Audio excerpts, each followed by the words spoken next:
Carl, and I'm glad you could join me today. I'm pretty excited.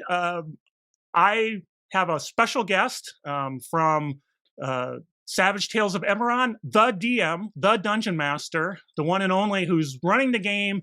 We have Phillip here. We're going to talk about settings, what makes them great. He's got a lot of experience with published settings, running them, reading them, probably a lot more than I, and that's why I wanted to have him on the show. So I'm going to turn it over to Phillip. Introduce yourself. Tell us what you do to be famous. I don't know that I'm famous, but hi everyone. My name is Phillip. I am the Dungeon Master of the Savage Tales of Eberron. We're running the Mourners of Lazar campaign right now, podcasting it, and Ellie writes a lot of the recaps. She kind of got the community excited about us. I introduced all my players to Savage Worlds, been running it since Suede happened. Switched over from running other D20 systems and been loving it. Came and forgot about D20. So, all right, nice. Yeah, pretty much. I have no interest in running D20 systems anymore. I just love Savage Worlds. And you came to the right place. That's the whole point of this channel.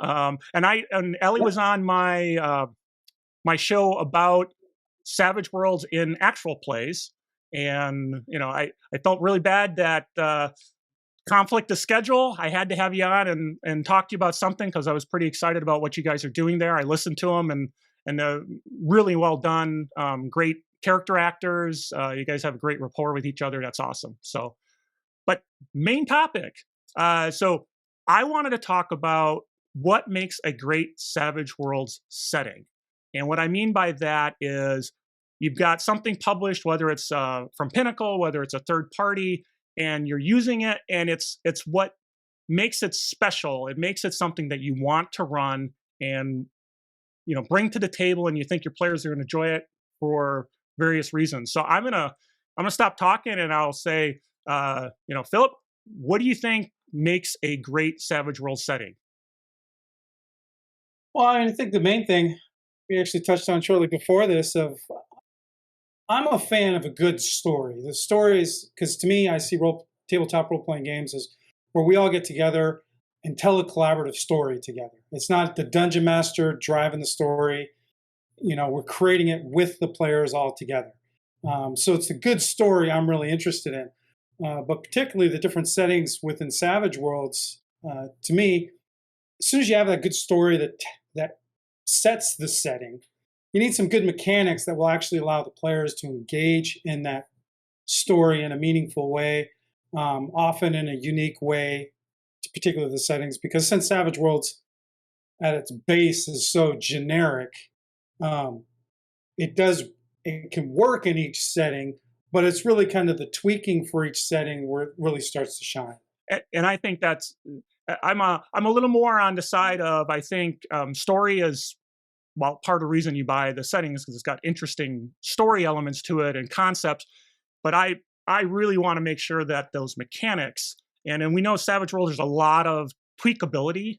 You can define different skills, the different edges, the hindrances, the power trappings, all sorts of things that come together that provide that flavor. So if you've got a cyberpunk game or you've got a post-apocalypse, you can have edges that are particular to that setting that gives you that flavor. And that flavor is what I think really engages the players and gets them kind of in the moment, invested even more than just a great story. Nothing wrong with a great story, but I really think those mechanics that provide that flavor are really kind of the whole reason I get that setting is because that takes the common core and makes it something special. So you think I'm way too far? Right. I was going to say the mechanics are the thing that really engages the players in the story, right? They could have a good story, but if they can't manifest the character that they really want that's going to fit in that story, then they're not going to be as engaged, and then it's going to be the game master being the one that's driving the story more rather than all of us driving the story together. So the mechanics are absolutely important from the player side in particular, I think.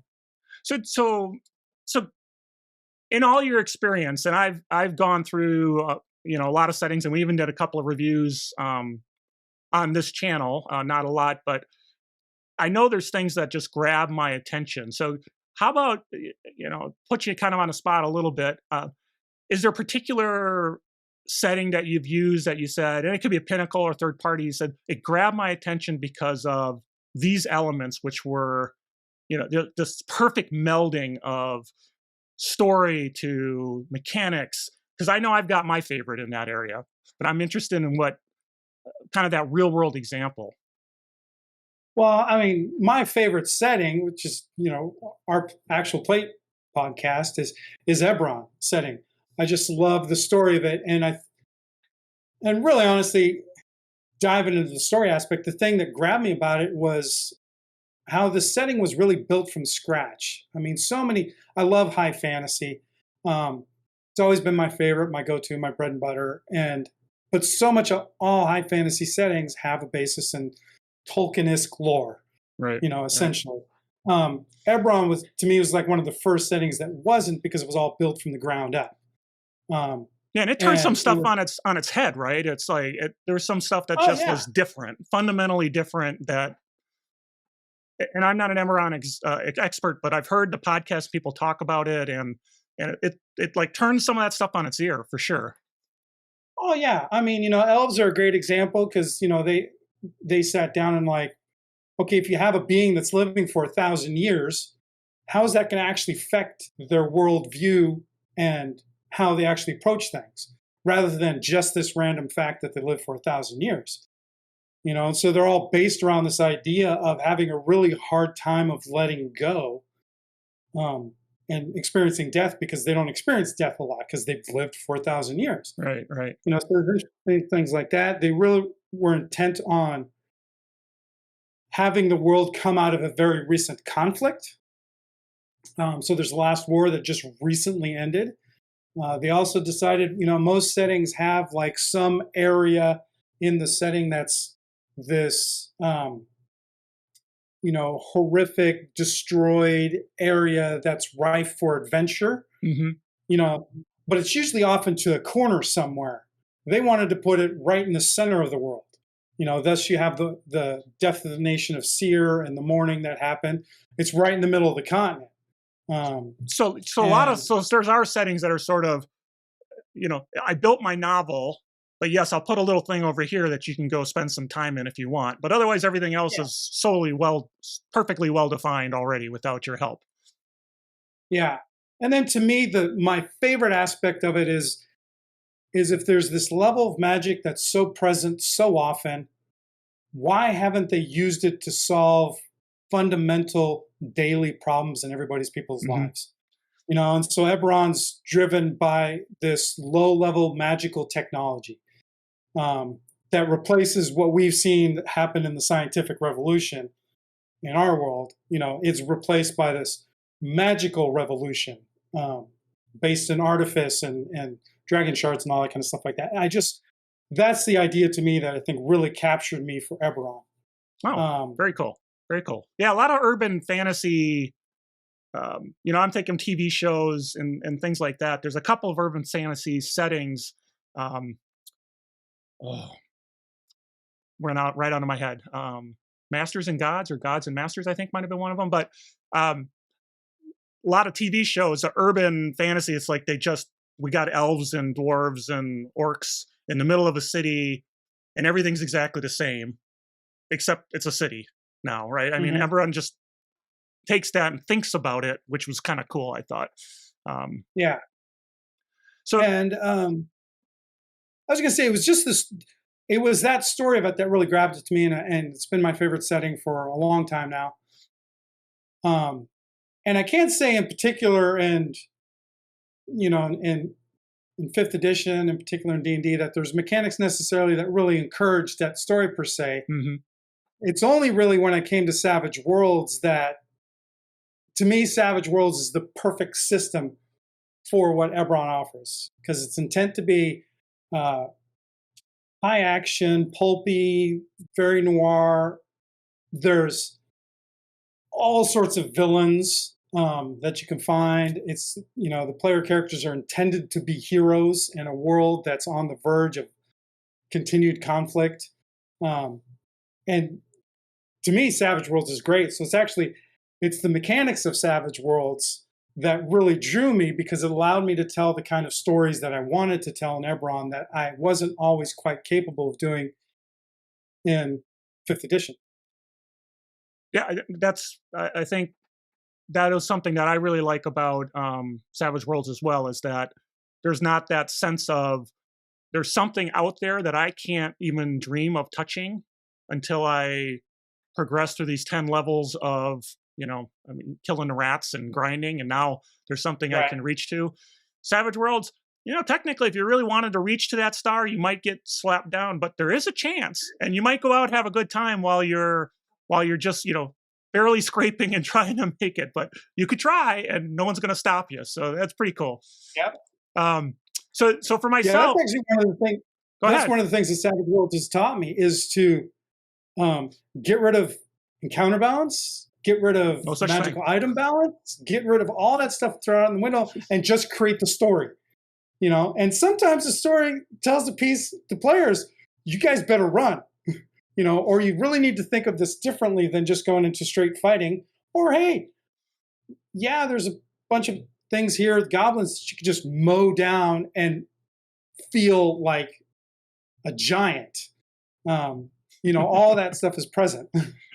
And there's the story of in Savage Worlds, a peasant with a pitchfork can take you out, take a hero out if you're not careful. So you always have to keep that in mind, that it's not just wade in and take out hordes of people, even though extras are easy to take out, but hordes and hordes. And I got plenty of hit points. They'll just keep hitting me, but it won't matter because I can just keep watching my tracker go. Anyway, now we're talking about what makes Savage Worlds awesome. And so, Yeah. so for me, I think there's a couple of really ultimate examples of settings that when I read them, the mechanics. So it wasn't a lot of the story, it was the feeling. And one of them I'll use an example is the Monster Hunters Club, which is it's kids on bikes. It's kids solving supernatural things in the 80s kind of feel. So your Stranger Things, your Goonies, and that's what they talk about. That was their impetus. But they don't tell a specific story, or you could pick Anytown USA to put this in, and they've got names of stores and stuff. But Anytown USA, what really sold it to me was all the setting rules, all the things that they did as far as edges, and everything was put together in a way that you just felt like the 80s, that you were a kid in the 80s. Everything from how you interact with adults and how you handle bullies, and there's even your capability of being a pinball wizard if you want to be. So everything just felt that it provided that that feeling. Everything from the edges. Now there's powers in it, and the powers themselves even are trapped in such a way that you think of what was it? What was there? She 11, 7? I don't know. From Stranger Things. That 11. 11. 7 was on Star Trek. Okay. 7 of 9. So even that, it just had that feeling that made the setting real, made that feel real. And they even tweaked a lot of stuff from Raw Savage Worlds, but that's kind of like my go-to example. But there's so many of them. Even the guy, Wise Guys, the edges, the hindrances. If you don't feel like you're, made man in Las Vegas in the 90s or 80s or when that took place, I don't know what setting's going to help you with that. So so you can see it's not a lot of story. It's the concept and then these mechanics that make you dive into the concept. So I feel like it really feels like Eberron brings a whole big package to the table: story, concept, the history, and many other things that kind of feed into that. That's pretty cool. I'd say of the Pinnacle published settings, my favorite is Hellfrost. Oh yeah, okay. And that they haven't updated it to Suede yet, but it's not really that necessary. It's I like to think of it as kind of like if you take the mythology of the Viking world and turn it into a fantasy campaign setting. That's Hellfrost. Yeah, it's pretty cool. Where it's all, I mean, you're kind of like Vikings, and there's dwarves and giants and that kind of stuff, and there's high magic to it, and there's growing cold that's happened. So it really feels kind of like the mythology of the Viking world more than the Viking world itself per se. Um, and the mechanics are great too. It introduced casting powers with no PowerPoints. So you would just make a roll. And one of the interesting things that they had to that is to kind of like offset this mechanic that you can cast a power anytime you want. Is if you crit fail, you roll. There's an effect that happens in the world called the siphoning, where it's this thing that drains magic that's become present in the world that nobody really quite understands yet. So if you crit fail, you roll on this table and something's going to happen. And if you're lucky, it's a temporary thing. You might lose the ability to cast powers for a couple rounds. But at the worst case scenario, like your casting ability die goes down one permanently. Wow. So it that's creates this backlash really on interesting, steroids. yeah. So it creates this really interesting dynamic of I could be really free with magic, but if I fail, there's a real significant cost. So how much do I actually really want to cast it? You have to, so, and that goes back to there's a rule brought in from a setting that drives. I'm assuming in that time, magic is precious, but and you don't want to lose it because it's. So you have to think. Normally in Savage Worlds, got people with powers are slinging them, and backlash isn't that big of a deal, to be honest. And they're doing the best they can. And now we even got the ability to short PowerPoints, and all this. Feels like you're making a real decision whether you want to take a chance or not to affect that. So that's cool. That's where mechanics really make the setting kind of come alive. So that's really cool. It's a part of the reason why my groups I do play with dynamic backlash. The dynamic backlash. Oh, nice. Optional rule. Okay, nice. I also like the creative combat one as well. That's really cool. We haven't really used it. I tend to end up more in the line of tapping out wounds and things because it's. And then once you have that, creative combat's just like more insult to injury for anybody who's coming against you. So, but there's a lot of cool setting rules, and we walked through them. Eric myself walked through them way long time ago. So look for that video. So give me a feel for what does PEG do? Now think to some of the settings you've read and you kind of like, and I don't want to name names, but there's definitely some settings that I've gone through and I went, I'm not really sure what the point you're trying to get. Your story does not match the mechanics of what you're doing, or you don't even have any mechanics to give that feel to the setting. It's basically core rules, which is nothing wrong. You can run a lot of different games and scenarios with core rules. I've done whole campaigns before I had setting books with the core rules. But, if you're doing a setting, you're really trying to drive a feeling. What do you think PEG does just look at like Deadlands and all the Deadlands universe, from Lost Colony to Hell on Earth to, classic Deadlands. What do you think they do that if, somebody's building a setting that you would use, it's like, hey, this is why you look at those guys. This is what you take away from them. And that would make me buy it, make me want to run it. It's an excellent question, really. And I would probably say it comes down to, what we're talking about and what you really like about having the mechanics fit the setting and fit the story. Because I think they do that really well, right? They don't just, when they put out these setting books, there are additional books. You need them in addition to the Suede book to be able to run it. Because the Suede book's not going to give you everything they have, taking the, the Deadlands settings, they have the whole huckster and the Right. ability to become a harrowed and everything like that. So there's whole separate mechanics of that. This idea that you can be imbued with this Manitou and become Walking Dead.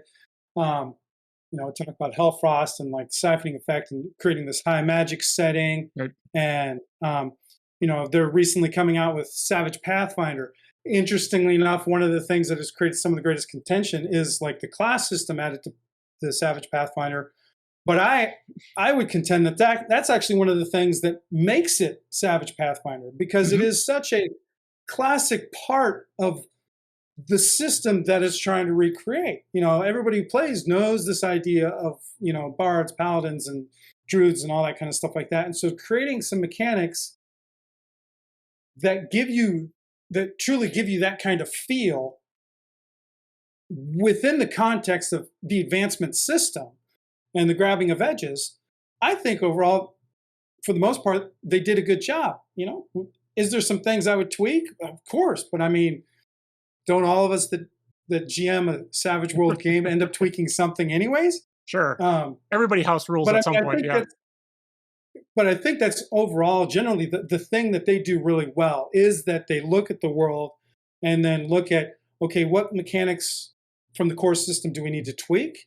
And what do we need to add because it's missing? Like, back to the Savage Pathfinder, hands down, my favorite thing of them that I just can't speak highly to enough. First of all, one of my favorite things of Savage Worlds was the chase mechanics. I love the chase mechanics. It's one of the things that really hooked me into Savage Worlds, this idea of really narrating and thematically running through a chase. Right. Yeah. Chases, they did a great job on chase. All the chases mechanics were okay. Some people hated them. I thought they were all really good, even back to Deluxe and Explorer and all that kind of stuff. So, yeah. But then they took Savage Pathfinder and realized that, you know, most every chase that's going to happen in that is going to be on foot or on horse, because it's the nature of the setting and the system. And so they tweaked the chase rules again and came up with this chase deck of using these deck of cards and then having, you know, little situations built into the cards, and you draw and you just take those action cards and then turning the chase completely to narration, nothing but a narrated chase. And the first time I ran that, it is some of the most fun I've had in any Savage Worlds session that I've had. I just love what they did with that. I'm stealing it shamelessly in every high fantasy or foot chase type game, whether it's fantasy or not. If there's a foot chase involved, I'm using the chase deck, because I loved what they did, because they created this great mechanic that, you know, even took this good system that they had in the core thing and made it even better for this setting, because, you know, that's what's involved in the setting. yeah, I think that's a really good point. I have not used the new deck. I've gone through it. I read it. I said this makes a lot of sense. Maybe you'll join me again and do an example. I'm putting you on the spot, but anyway, I'd be happy to, because I've heard people lots of times saying chase, explain chase. I explained the old one, the new one I can't explain. I haven't done it. So, but I think you hit it really strong. What Pinnacle has done in a lot of their settings that sometimes third parties, and I'm not naming names, they miss kind of the crux of it. And you hit on it, is you read some of these settings and it's like, well, this is basically stuff from the core that you renamed, or you put you skinned it a little bit. That's great. You know, it adds flavor. But at the end of the day, you're not really bringing anything to the table. When Pinnacle brings something to the table, they go, well, I've got the core book. I'm not going to duplicate the core book. You know, with Pathfinder, they brought a bunch of the core stuff over because it's its own book that can live on its own without the core. But for their other settings, it's like, I got something I want to do. It's over and above. I'm not going to spend time rehashing this old stuff. I'm going to just add the flavor. So that would be the first thing. So if you see a setting and they got 30 new edges and 19 of them are just like the stuff in the book, I start thinking they're just driving page count. The other thing is, I'd like to see them, that how Pinnacle says, hey, the core book has some real basic stuff from like arcane backgrounds. And a lot of people complain and Swayed. They all feel kind of the same. I'm not going to get in that argument, but when you go to their setting, go ahead. That's the nature of Swayed, is it's intended to be super generic to allow you to do it in any setting. Then you come up with the setting that you want and you tweak it and make it more specific. I've done that with my Savage Eberron one. Take those arcane backgrounds as a good base, and then skin them so when you take a magic background, you feel like a wizard. When you take dragon mark background, you feel like you're casting dragon marks. And so they're all very different. And each of the Pinnacle settings, I think they do that thing very well as well. I mean, take Deadlands as a great example, the first published one since Suede. There's none of the classic backgrounds in there. There's, the Nope. Blessed, which is very Deadlands. There's the Chi Master, very Deadlands. Yeah. The Huckster, the ultimate Deadlands arcane background. No, and I'm right in the process of trying to do my next campaign. We just finished a campaign with a huge, it was gods versus gods kind of thing. The player characters were emerging gods who are gaining power, and they went against this pantheon, and it took 2 sessions. Even with fast, furious, fun combat, it just took 2 sessions to get through. And now it's like, what are we doing? And we talked about it, and we're going to go probably with Lost Colony at this stage. Deadlands Lost Colony, it's got that Firefly taste to it. You can feel, that coolness there. But then one of the players says, can I be a huckster? I mean, it's in the Deadland universe. One of these guys came across, and there's still the hunting grounds. There's still this connection. It's like, Pinnacle does a great job with the flavor and how why not? I think probably this will work. Plus, I'm not a stickler. If you want to use a splat book or something, that's fine. I'll figure it out. And so it's kind of like all their settings mesh really well together in that universe. And it makes sense that you could use one another. And it's just good design. I don't know what else to say. They just really think it through. Great play testing. If you're doing a setting and you're not play testing it enough, then you're never going to know if your edges are overpowered or not. But they go through that and they understand. I mean, some of it may just be intuitive because they've done this so long, Shane and the crew. But it's really, if I had a choice between a Pinnacle and some, third party that's kind of the same, feels the same, they're trying to accomplish, probably just go with Pinnacle because I know it's going to be rock solid, So yeah, and especially, I mean, well, that's probably a different topic, so I'll skip that. Well, what were we going to say? Come on, spill it. The plot point campaigns. Okay. Ooh, yeah. Right, that come with different settings. That has changed the way I've DM'd. I love how they don't, and to me, that's where the greatest design and writing comes from, is really creating like a TV series, essentially, in an adventure, and not going into extensive detail about every particular permutation that could happen in an encounter, but just go, here's, a paragraph or two of here's the general counter, and it's just left so much freedom for me to interpret it however I want, interact with the players however I want. And they're generally a page or two long, and Right. How they come from these settings, really studying those in the settings in particular has really, really begun to fundamentally change how I DM adventures and really go with this more episodic style of sessions, that'll last 1 or 2 sessions. When I first went into Savage Worlds, I found myself stuck in D&D thinking when playing and missing a lot of the mechanics of the game. So I decided to take my group into a completely different setting, and we did East Texas University. Oh, sure. Because it's like, okay, let's do something completely different. If you're a murder hobo, the cops are going to come after you. Here's all these mechanics for how to deal with school and get in fraternities and all this kind of stuff. Again, they added mechanics to support the setting. And then let's do that. And that's how we learned it. And we were going through an adventurous session, just because they had that episodic plot point campaign. And I was impressed that I can do it. I was impressed how much freedom it gave me. I was impressed at how much more engaged the players seemed to be, how much more creativity they came through with it. So that was my little aside. Well, but you hit on a key point. We're talking about what makes a great setting. If you come to the table with some things to do, a plot point campaign, some savage tales, something that then the game master, even if they're not going to use them as is, they can go and say, oh, this is the flavor of story that totally can live within this universe. I'll admit, I have not run really a plot point campaign ever, because I almost entirely, even when I'm using a setting, it's like, well, there's a story I want to tell, I'm going to tell, and plot point's pretty cool. I can mine it for some ideas, but I never actually ran one, so I'm talking out of turn a little bit here, but um, that's really a nice thing for getting the setting going. Like you said, some Savage Tales, some one sheets they have, and just being able to run it, learn it, and get the players engaged immediately into the setting.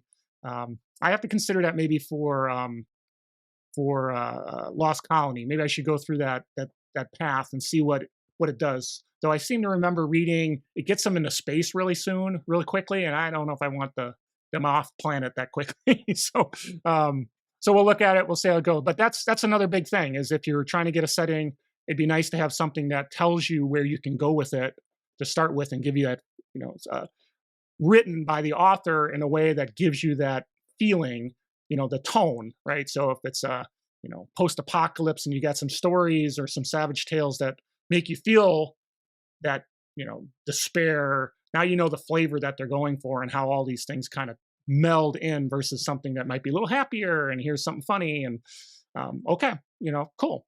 So that wasn't really a challenge. I think that was spot on. So, so one, I'm really fascinated. So I want to go off script a little bit. I mean, I think we got time a little bit. So I think covered a little bit about what I think makes a great setting. You talked about what makes a great setting, but let's talk a little bit about the Savage Eberron. Talked a lot about the story and what makes it cool. And you mentioned you took some of the arcane backgrounds, you tailored them. That's exactly that world building.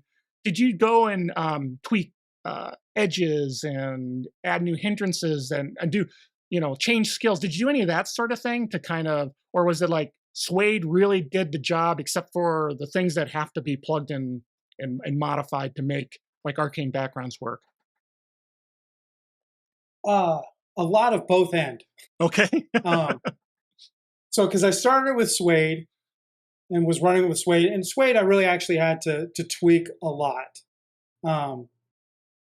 And because it's such a generic system. But then they came out with Savage Pathfinder. And in my mind, Pathfinder, given the history of Pathfinder and how it came about from 3.5 yep, D&D, which was the system that Eberron was designed in, to me, Pathfinder is the system that Eberron was originally built in. It looks like a marriage made in heaven there. Okay. Oh, yeah. So most of my base is strictly Savage Pathfinder now. And I've tweaked different things since then because there's still some stuff missing. Dragon Marks, namely, is a huge one. Absolutely created a whole Dragon Mark system. I actually just on our blog I'm not sure when this is going to air, but as of tonight, last week just came out and I talked about how I did it to kind of like mimic and show how the Savage Worlds can be used for Dragon Marks. I added a number of different hindrances because in particular, I actually pulled from the Weird Wars settings for hindrances because Eberron is 2 years from 100-year civil war. So story-wise, everyone's life should have been impacted somehow, some way, some form from the war. If you didn't fight, you know somebody who did. If you weren't in a unit that lost friends. If you were at home, you probably knew somebody from your town that left and got killed in the war. So that aspects that the Weird Wars settings have of some of those hindrances, like shell shock and one of the ones I added in was deserter. You could have been a deserter from the front. Hindrances like that totally made sense for somebody who could have been. So you can create a character that has your hindrances show how the war affected you beyond just the standard ones. The races, I did a lot of tweaking with the races. I had already done races based on a +4 rather than a +2 from Suede because there was some, in this high fantasy, originally D&D world, people are used to certain races doing certain things. And I just couldn't fit that in with +2, so I went with +4. And I think one of the things I've liked in my Eberron is it's the turning on the head of a lot of things. There's a whole nation that's come up of hobgoblins, and this whole idea that 6,000 years ago, the continent was ruled by a goblin empire. I love that part. That's cool. So creating hobgoblins and goblins and orcs as player character races makes much more sense and really kind of fits as part of the world lore. So I made those races as well. And so, did you kind of start with the kind of the bestiary top versions of them and say, how does my +4 points map to this race as I pulled from the book, or did you say I start from scratch and then build it up through how you think they would be pulled together? I just started with the lore in the Okay. world of what kind of traditionally known, because that's like one area that I definitely didn't pull too much from the Savage Pathfinder, because the Glorian world has a certain view, particularly of those more monstrous races, that doesn't fit in Eberron. Um, so I definitely kind of left that stuff aside and really looked at, in the story that's come up around Eberron, what are the distinguishing characteristics of these races and stuff like, the hobgoblins, gave them. I think I gave them that. They all have access to free either leadership or combat edge because they're all so martially oriented. And things like that. And so that's, in the classic sense of hobgoblins, it doesn't quite make sense, but in the context of Eberron, to me, it totally fits and That makes sense. makes sense. So you're living those those ideas that we were expressing for third party settings, doing it within your own design, to bring that that kind of very rich world into the Savage Worlds by picking and choosing from different settings. And that's another cool thing about Savage Worlds, right? Is you can edges are somewhat compatible. Obviously you've got addition issues that you might have to work through. No charisma versus whatever, but you can kind of pull them in. And so if you're playing a game like I can even imagine, like if you're doing some science fiction thing, but it's much more kind of mafioso, organized crime. Yeah, you could pull something from like a Wise Guys or something from some other setting that gave that feel. So that's really fantastic. I think that's another great thing that Savage Worlds brings to the table. So you find a great setting, you're not tied in if there's some more different flavor that you want to kind of vector in and have two things kind of pull together. Very cool. Very cool. So you got any, I don't think we've gone really long. You got any other thoughts or any things that, I'm really excited to talk to another, actual play podcasting dungeon master who plays it, lives it. That's really cool. You got really good insights. But any other thoughts that you have when we talk about, Savage Worlds, bringing settings to, what's the right setting and how would you choose it?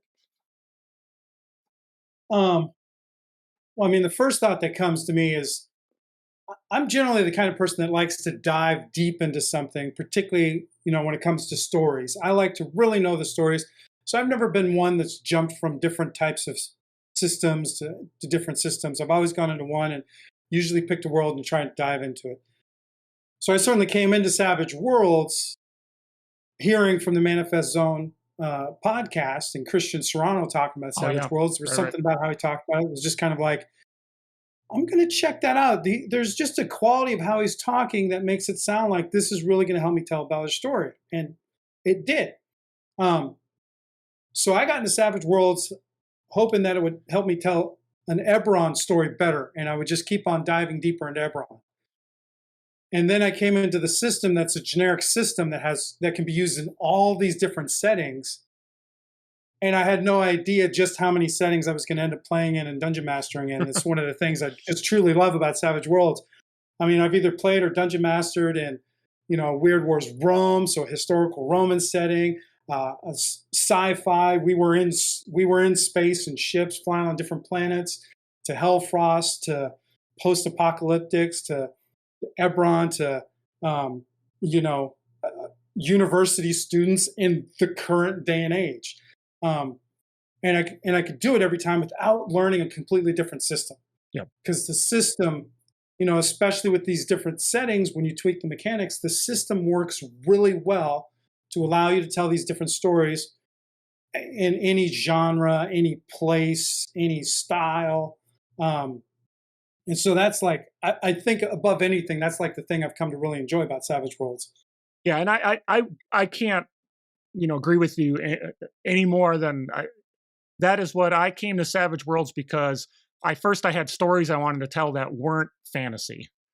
And honestly, I heard the same thing. I listened to the Happy Jacks RPG podcast, and they talked about Savage Worlds, and there was somebody who really liked it, and I went and I looked and said, "It's a $10 book." So the previous edition, $10 book, and that's everything you need.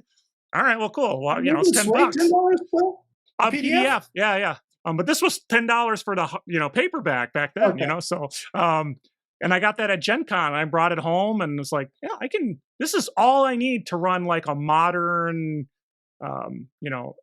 cop drama kind of thing. And and it has. I did a vampire world versus modern humans where they were separated for thousands of years, and so you had this class, and all could be run straight from Suede.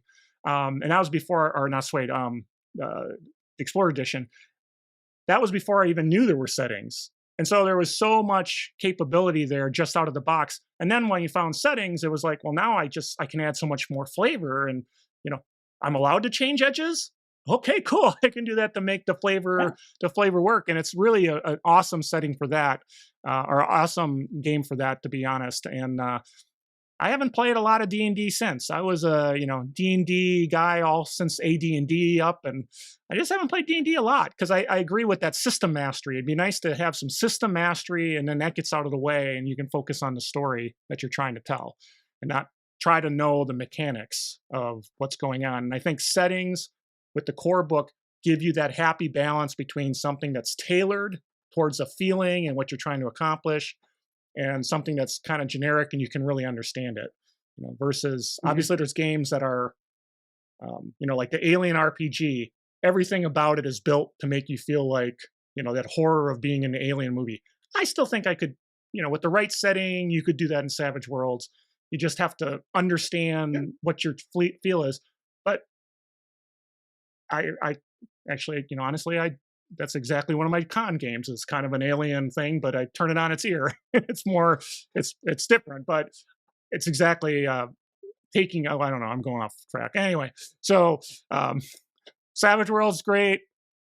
I like it. So, so I don't know. I think we've covered this pretty well. It was fantastic. Really good insight. I might tap you on the shoulders again for that chase mechanic. You don't have to promise.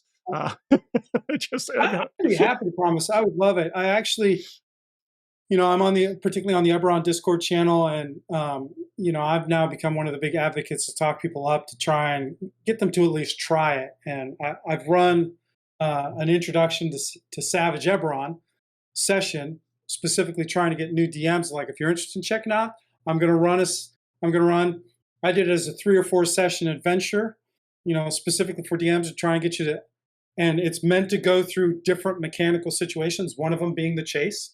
Oh, nice. And so you can experience the different mechanics of Savage Worlds to see how it can help you tell an Eberron story in a different kind of way that you may be limited to at this point because of the system that you're using. Because, I think Keith Baker, the creator of Eberron, kind of described it as, like Indiana Jones meets Blade Runner, meets Dick Tracy, and all this kind of stuff. And so that kind of stuff happens easily in it. So I've already got some stuff set up to easily run chases and stuff like that. So I'd be happy to jump on it. Oh, awesome. Especially if you're already ready to do it. I know that's from a channel standpoint, there's been people who've been pinging on that ever since I did the chase example a long time ago. It's like, well, what about the new chase? You going to do anything on that? It's like, okay, sure. I got to understand it. So, all right. I don't know everything. So, hey, great. I think that was an awesome talk. I appreciate you taking the time. I thank everybody for watching. Look at the bubbles, do the stuff. And this is Tabletop Tango. I'm going to have all the links for and it's probably on the screen already when I did the video for Savage Tales of Eberron, your contact information, and if you want to, if we want to get that link to some of those, how-tos that you had, or maybe your Discord server, well, let's make sure we do that too. So, once again, Carl Davis with my special guest, Phillip from Savage Tales of Eberron. Thank you very much for having me. Great conversation. Really appreciated it. Okay, we'll see everybody next time. Thanks for watching. It's a savage world, strange as a wind wolf. It's a savage world, classics to explore.